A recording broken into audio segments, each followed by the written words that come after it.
Tree diagrams, probability part 2. We're going to look at balls in the bag problems with two picks. That leads naturally onto the idea of a tree diagram to represent all the outcomes of that problem visually. And then we'll look at using a tree diagram to solve a without replacement problem. Two picks from the bag. You've got 5 red balls, 3 white balls, and you replace the first ball and pick a second. You want to know the probability of picking one ball of each colour, but you don't care what order they come in. And remember, we're replacing the first ball. One of each means either a red and a white, or a white and a red. Notice how I've capitalised the ands and the ors. So the probability of one of each is equal to the probability of a red and a white, plus the probability of a white and a red. The two outcomes, red and white, white and red, are mutually exclusive, so we can add the probabilities. They're mutually exclusive because the moment you pick a red ball out the bag, you've excluded the possibility of picking a white ball first. That leads to the calculation that the probability of one of each is equal to the probability of a red one first times the probability of a white one second, because those are independent events and they multiply, plus the probability of a white one first times the probability of the red one second. Again, those two are independent events. We add the two possible ways of achieving the outcome because they're mutually exclusive.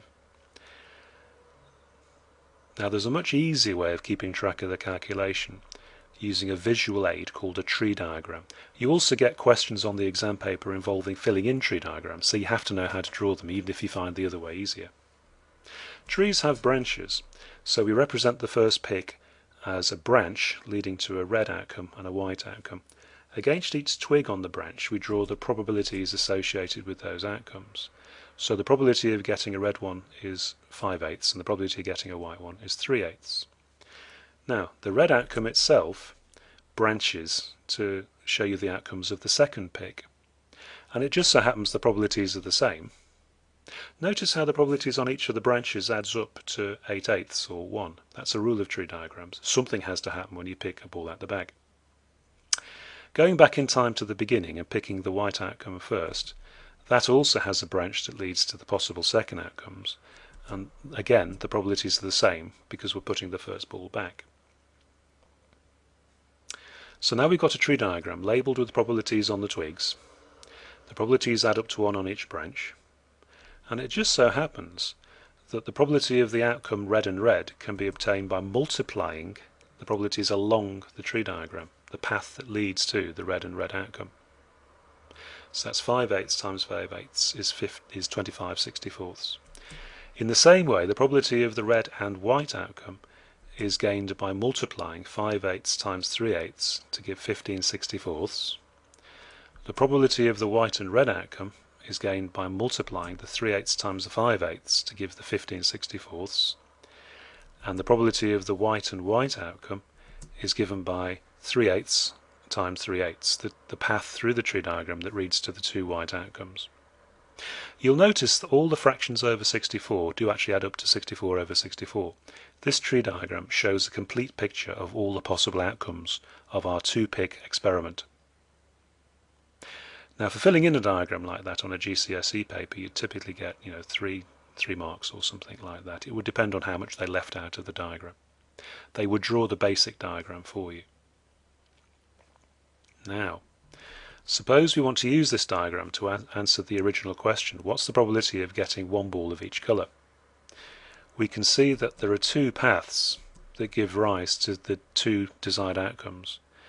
One desired outcome is red first and white second. The other desired outcome is white first and red second. Both of those meet the condition we're trying to find out the probability of.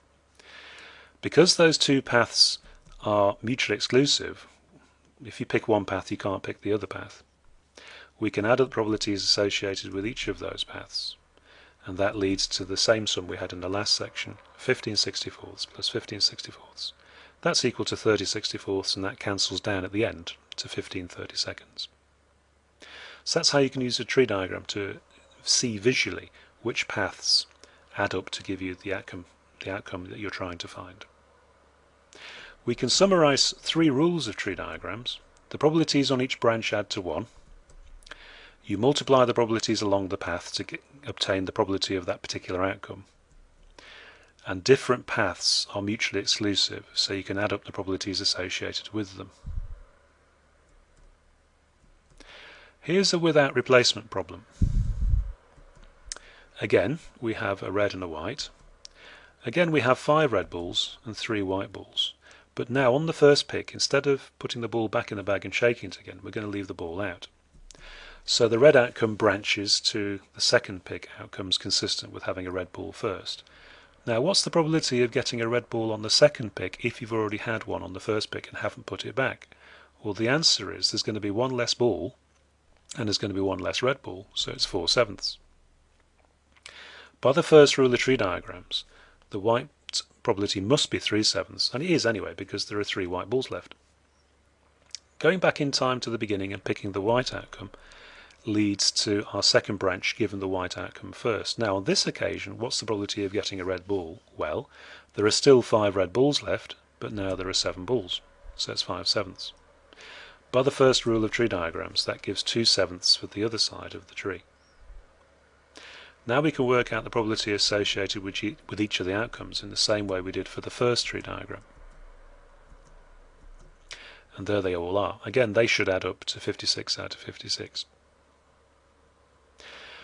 By picking the appropriate outcomes consistent with what the question's asking and adding them, we can find out the answers to the questions in a very simple and straightforward way.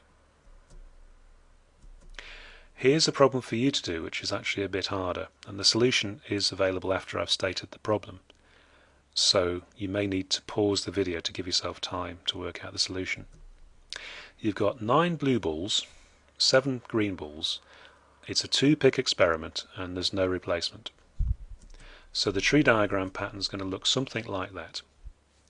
Now the question is, what's the probability of getting at least 1 green ball? Don't care what order it comes in, but I want at least 1 green ball. Now you might want to pause because the next slide I'm going to build up the solution. Okay, here comes the solution.